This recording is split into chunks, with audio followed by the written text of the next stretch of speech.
আজকের যে ম্যাথটি আমরা সলভ করব এই ম্যাথটি কিন্তু মোটামুটি সব পরীক্ষায় কম বেশি চলে আসে। দেখেন ম্যাথটিতে বলা আছে যে একটি কাজ ক 12 দিনে এবং খ 20 দিনে করতে পারে, তাদের একত্রে কাজটি করতে কত সময় লাগবে।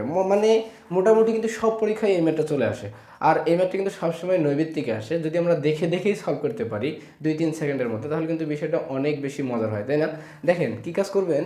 প্রথমে আপনি এই 12 ধরবেন এম, আর এখানে ধরবেন এটাকে এন। যেহেতু দুইটা সংখ্যা দেওয়া থাকবে, একটা ধরতে হবে এম আর একটা ধরতে হবে এন। সূত্রটা কি?